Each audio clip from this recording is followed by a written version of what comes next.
Hi guys, welcome back to the channel. Hope y'all are doing well.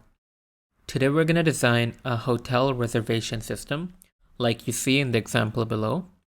This screenshot is from Expedia, which is one of the most common websites you can use to reserve any hotel. Before we go into the design, let's talk about some of the high-level features we're going to have. The first one we're going to start with is that the user browses through rooms available for given date range. Once the user is done browsing, they should be able to reserve a type of room in a particular hotel. When they check in, the hotel manager is going to assign them a room of that particular type to the user. The key point to note here is when actually reserving the room online, the user is not reserving a particular room, they are reserving a particular type of room in a particular hotel. When they're actually checking in physically, that's when the hotel manager is going to assign them a particular room of that type. This is going to come handy when we talk about data models and design the different tables that we need for this application. Okay, so now that we know the high-level features, let's talk about some of the performance consideration before we move forward. So one common thing to kind of discuss and talk about before you design the application is what kind of database you're going to be using. And what kind of database you need to use totally depends on the kind of application that you're designing for. Two distinct things that can happen in a storage system is a write and a read. And what database you pick pretty much boils down to the answer to these two questions. The first question being, how is the write pattern in the application? So let's see, when does the write operation actually happen in this kind of an application? When the user creates a reservation or when they reserve a room, that is going to be writing to the database. When they cancel a reservation, that is also going to be a write to the database. And then whenever new hotels or new rooms are added to the platform, those are also going to be writing to the database. When it comes to read pattern, whenever a user is browsing through the hotel catalog, that's going to be reading. And also when the user is comparing different hotel features, they're also going to be reading data from different hotels. So that's also going to be a bunch of read operations on the database. So just by the nature of this application, you can see why you would have a significantly higher amount of read than write, because the user is going to spend significantly more time browsing around, comparing different hotels, then they're going to spend actually reserving a hotel. So your read to write ratio is going to be very, very high.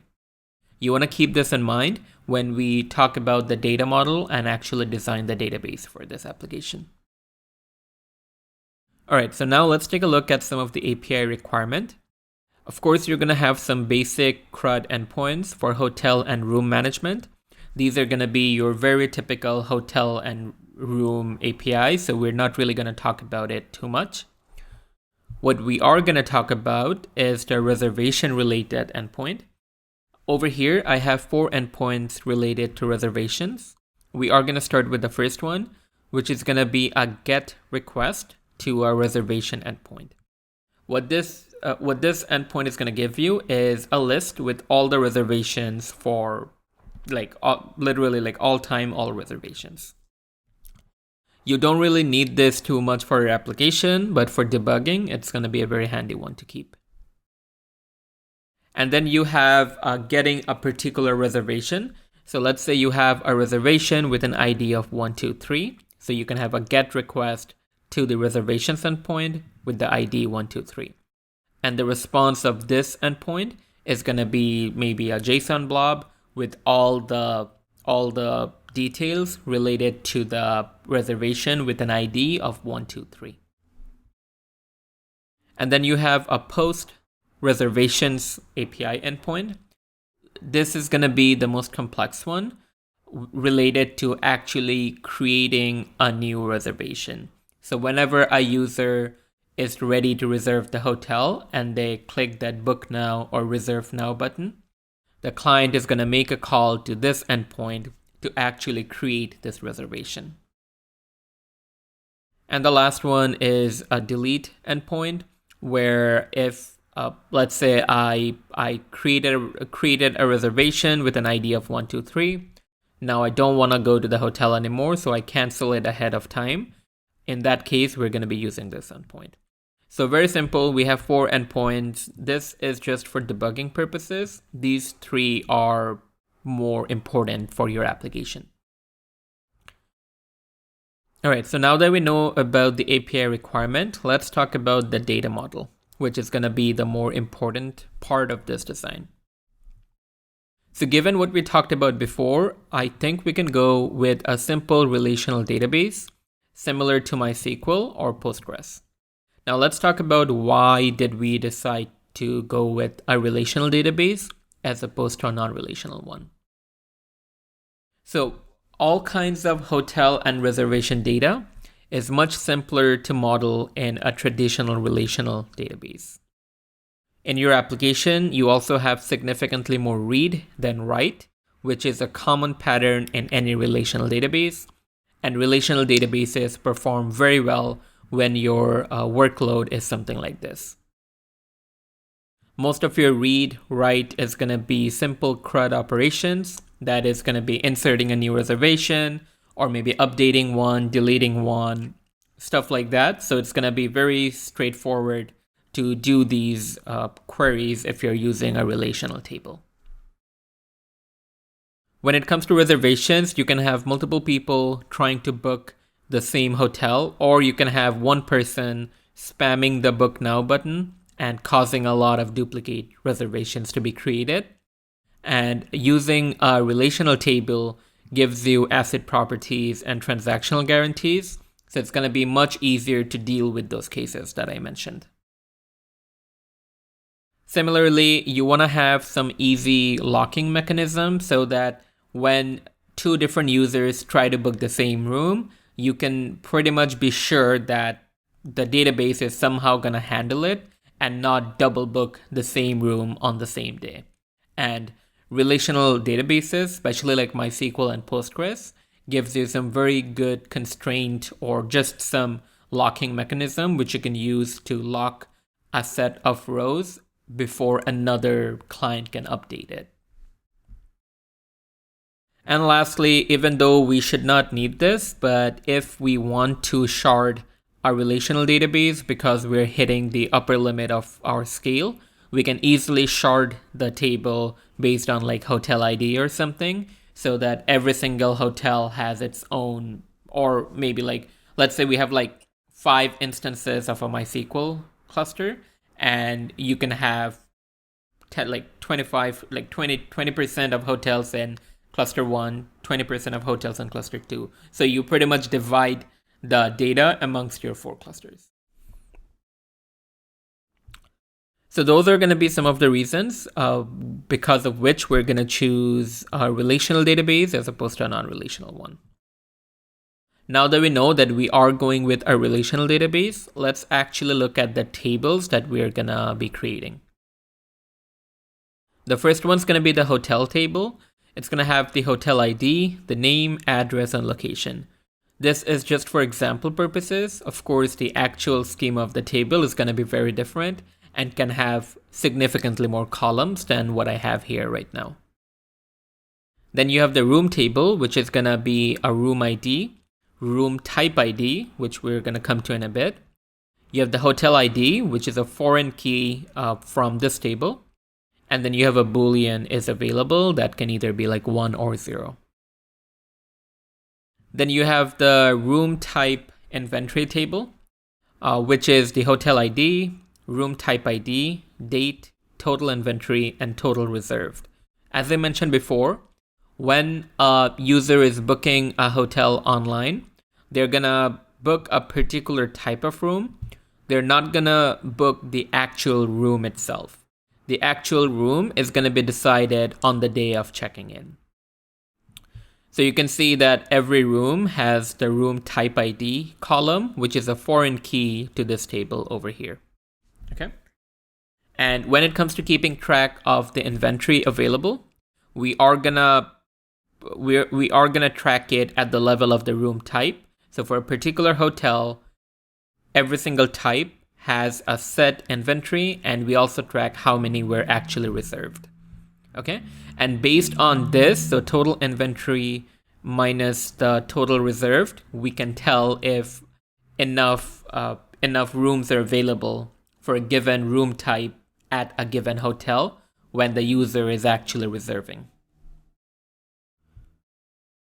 Okay, then we have the rate table, which is going to be the hotel ID, room type ID. Both are hotel ID is referencing the hotel of the hotel table.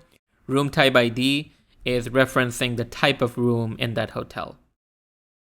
Then we have the date and then the rate. So this is the amount of money we're going to charge for a given hotel's particular room at a given date. Finally, we have the more reservation-related tables. One is going to be the reservation table, which is going to have a reservation ID.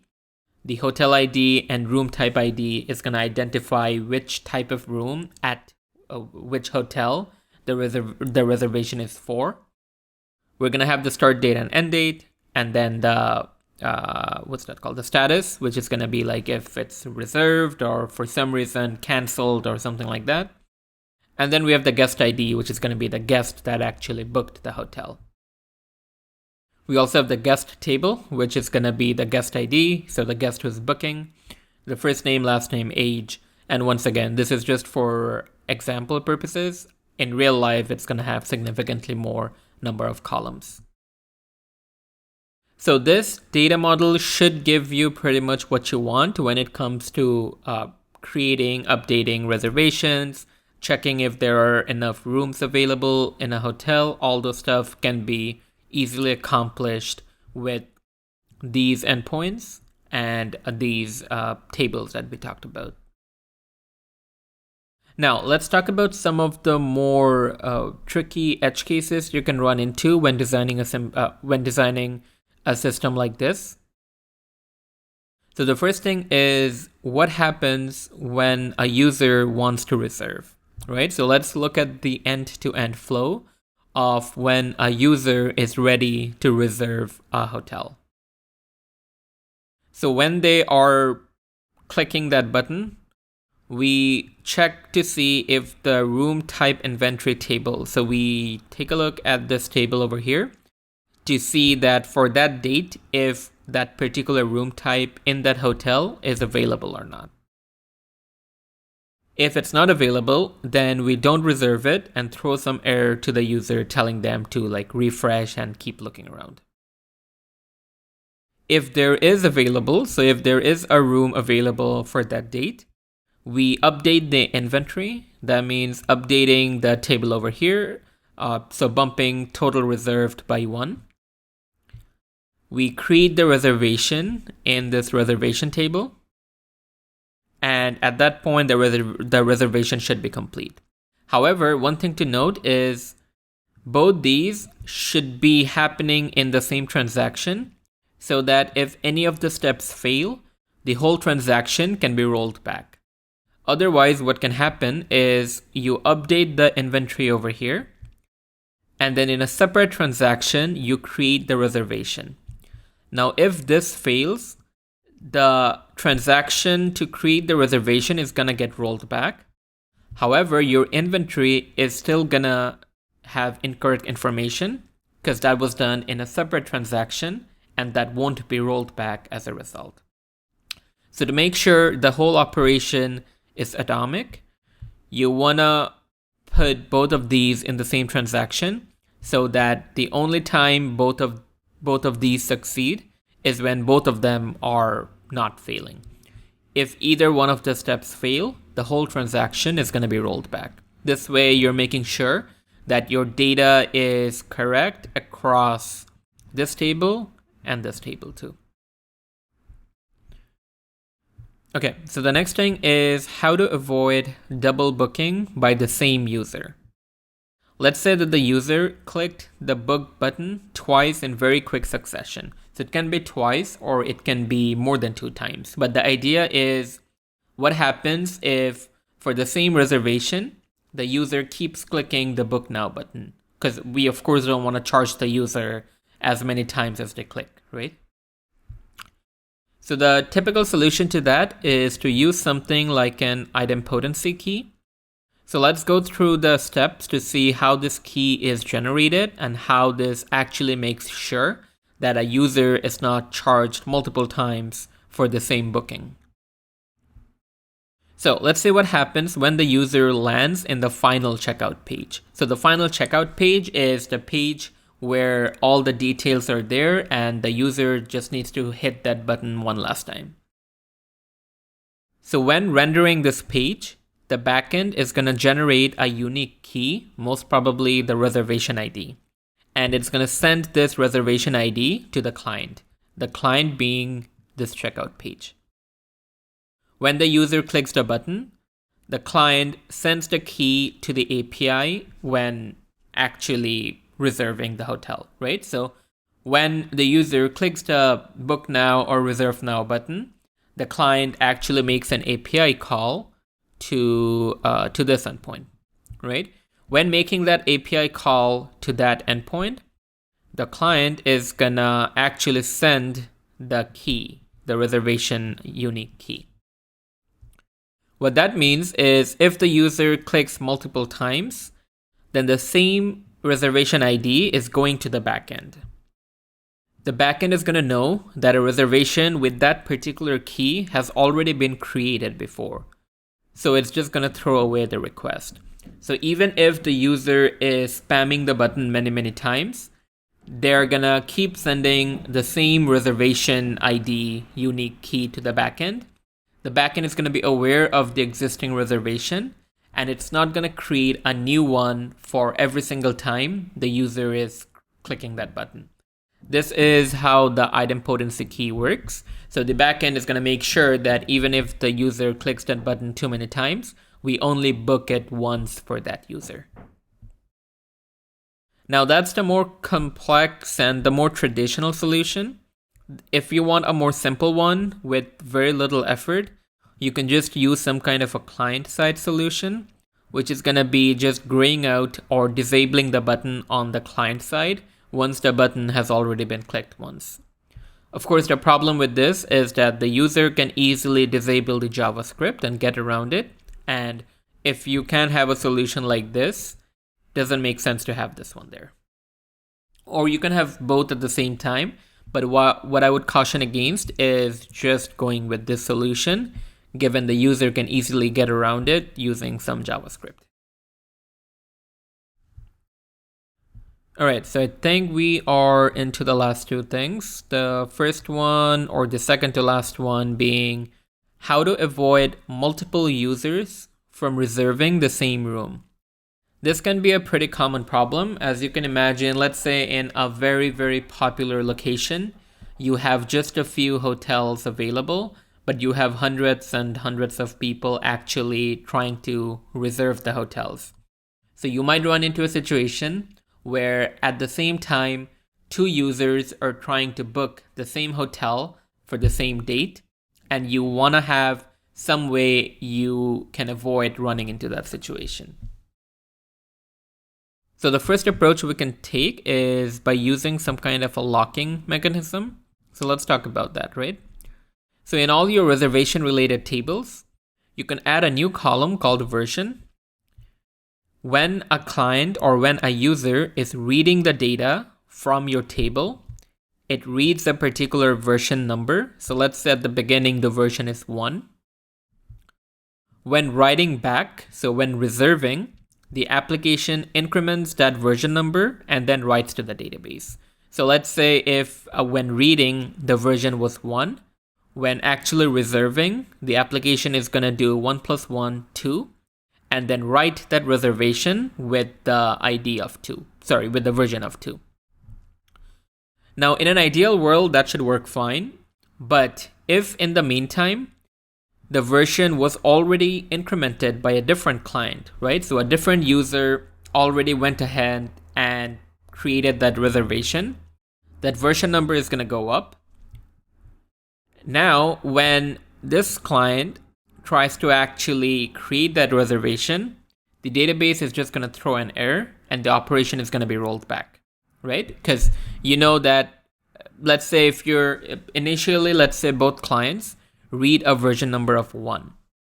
Now, when writing it, the first client writes it, increments the version from 1 to 2, and everything works fine. The next client, their version still says 1. When they're about to write it, they add 1 to it. Now their version is 2.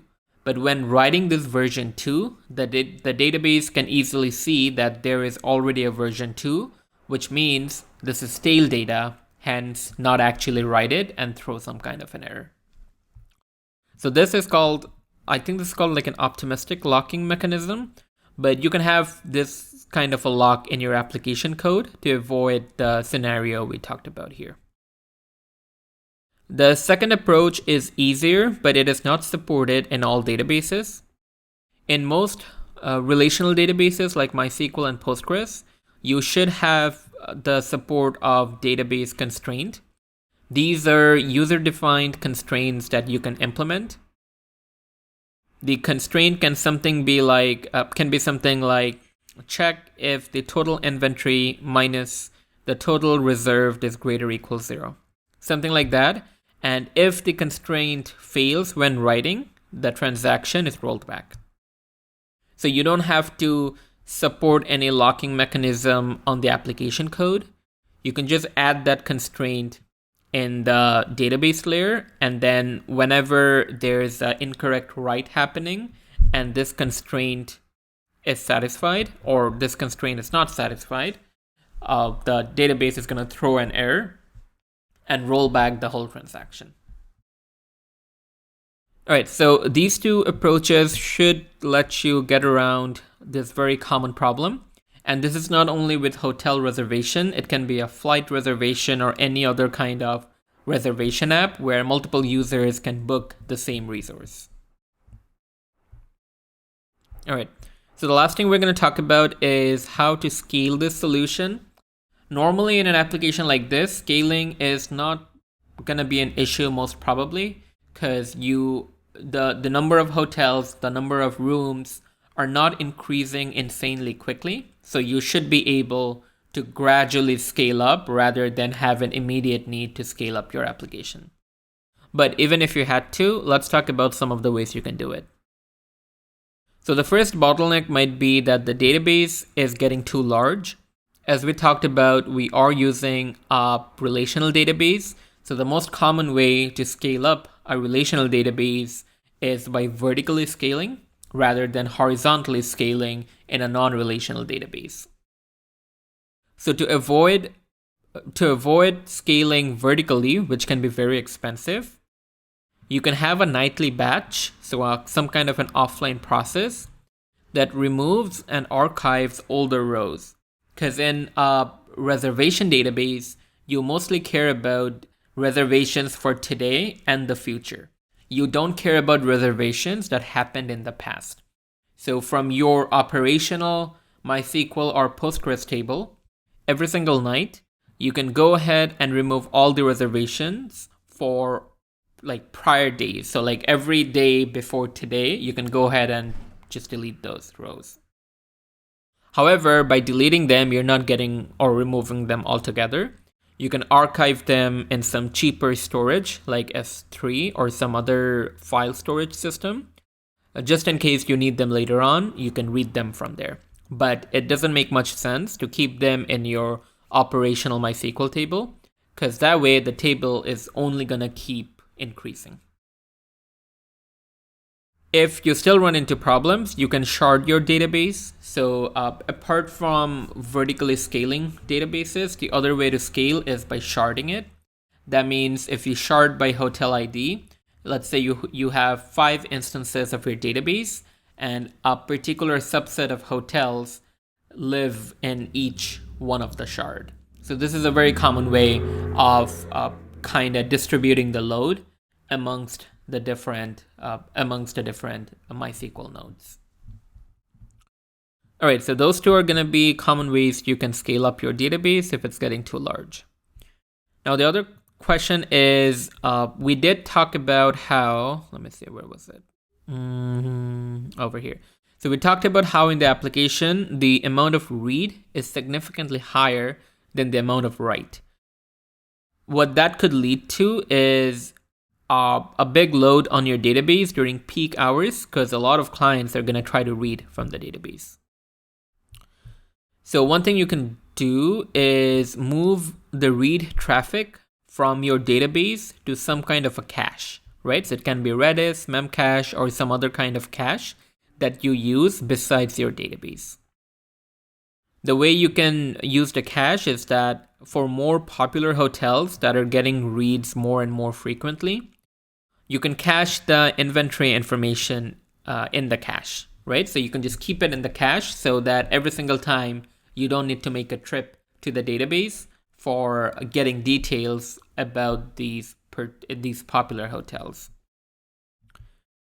So let's see, inconsistently. So inconsistent inventory between cache and database.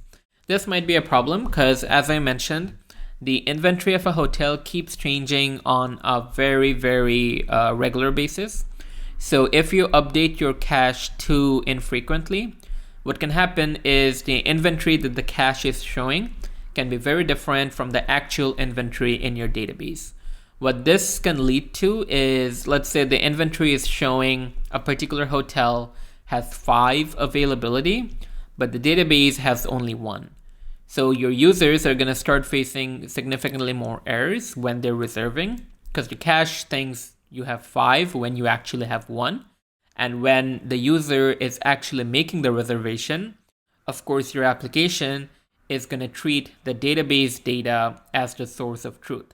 So even though the cache is showing the user that they can create a reservation, when they actually create the reservation, the database is going to throw an error because there is not enough inventory for that reservation to go through. You need some way to make sure that your cache is up to date very frequently. We are going to talk about that in a second. The last thing you can cache, it's the more static data related to a hotel. So the kinds of features that the hotel provides or the hotel details, these information don't really change too much.